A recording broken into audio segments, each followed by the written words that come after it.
Good evening to everyone. Welcome to the show. I'm here sitting in Efrat. It's north of Jerusalem, right? South. South of Jerusalem, sorry. And it's the biggest city, not the biggest, it's the biggest suburb outside Jerusalem, with the CEO of Keren Efrat, Mr. Shmuel Atlas. Nice Could you to tell meet us, Shalom, Shmuel, could you tell us who you are and what do you do? Shalom lekulam to the wonderful people of Sweden. My name is Shmuel and I'm the Executive Director of the Efrat Development Foundation. The Efrat Development Foundation is a subsidiary non-for-profit organization that took upon himself to look after the health, the security, the welfare, the informal education over here of the residents of Efrat and the surrounding area. And we are funding all types of bricks and mortars and projects in order to enable all of this happen in this wonderful town of Efrat. Could you tell us, we're surrounded by, we are on the hill, right? That's correct. We are on the hill. The whole city built on the hill, right? Why?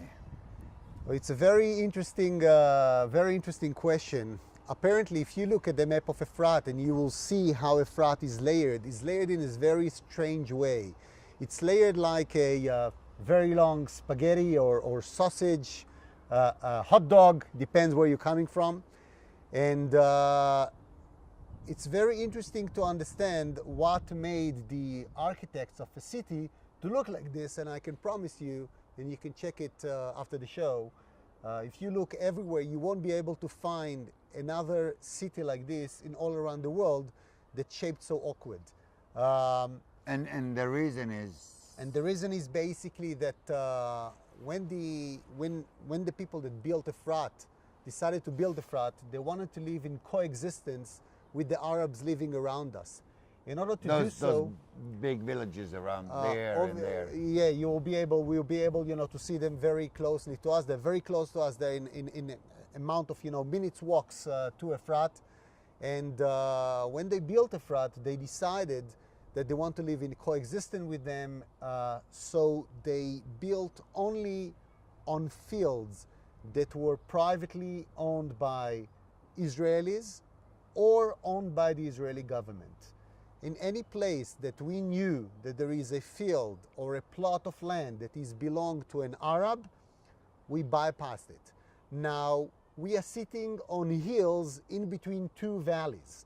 There is a valley to the east and there is a valley to the west, and these valleys are all landed by agriculture land, because when the rain come and go from the mountain into the valley, this is a place where it's best to put agriculture, especially when you're talking about a situation many years ago when there weren't irrigation, it wasn't water irrigated areas. So all of these areas, all of these plants of agriculture belong to Arabs.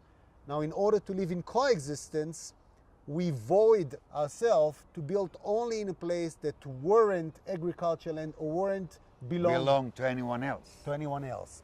So this is the reason why we built on the top of the hills and in the valleys in between the hills. So Efrat is very long and narrow.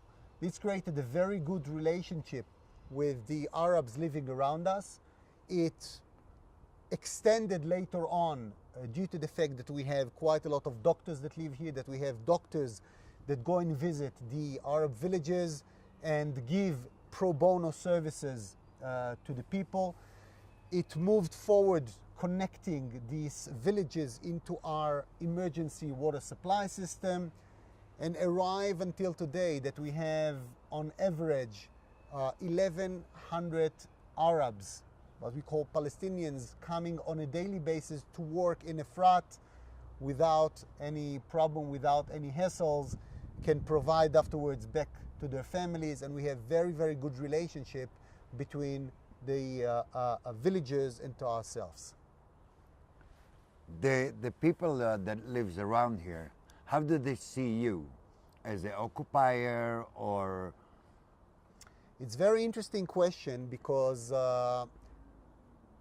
when I visit their villages, on a weekly basis, I will go there, have coffee with them. They'll come, and having coffee with us.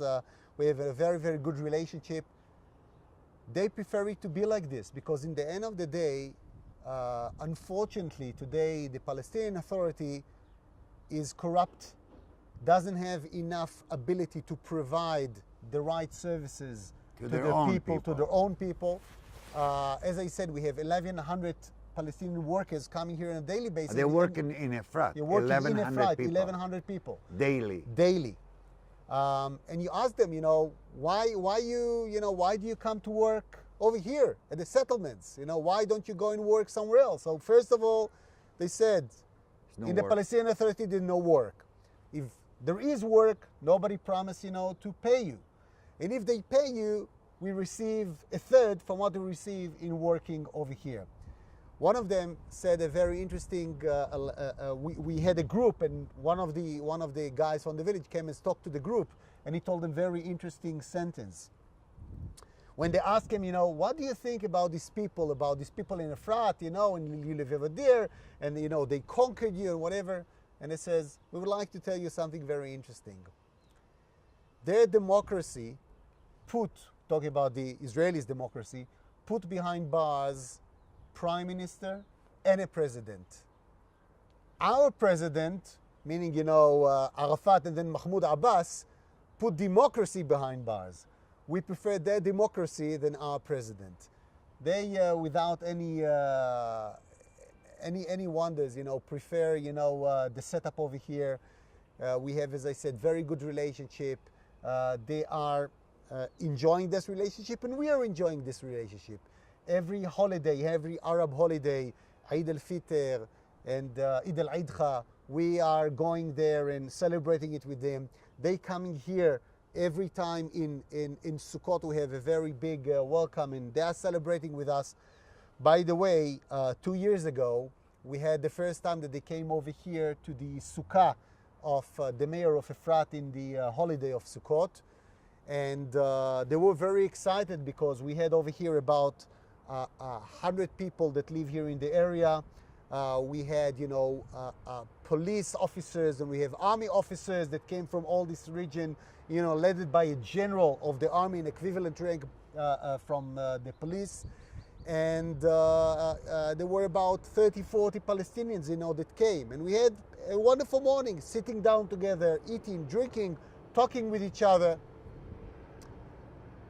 But what happened is that they were so excited to see the general in full guard that they started to take selfies with him. And they took the selfies, and they did what you do today with selfie. You post it online. Okay, you put it on Facebook. You send it to all your friends. The next morning, 5 a.m., the phone rings at the mayor's office, in the mayor's home. And as the mayor says, 5 a.m., if the phone rings at the mayor's home, it's not good news. Something happened.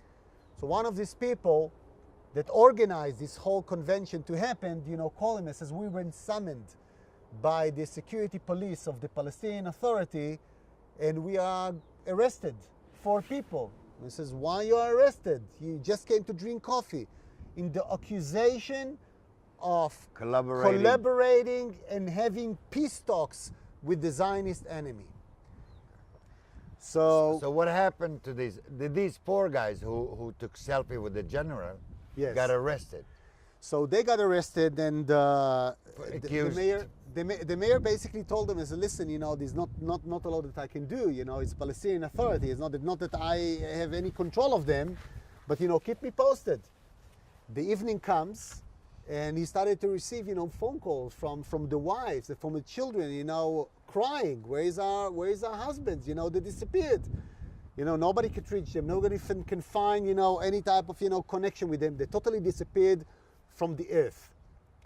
So our mayor, connected all the peace organization, the Red Cross, Shalom Achshav, and all this organization. Everybody says, we are very sorry. It's Sukkot vacation now. We're not working. So nobody was willing to come and to help these 4 poor people. So he started to post on Facebook, and they have a lot of followers on Facebook. So 3 senators from the United States straight away, heard the story, reported back to us, says, how can we help? So they put a lot of pressure on the American administration that started to put pressure on the PA.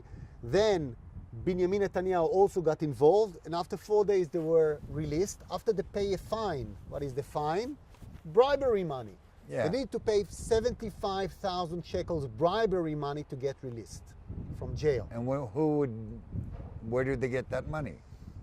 They had to pay it from their own pocket, and the mayor said that he will help, he will help him because he felt horrible because he invited the guests to come and be with him, and he was they were arrested. And all they did, it was drinking coffee, with eating Israeli a cake army.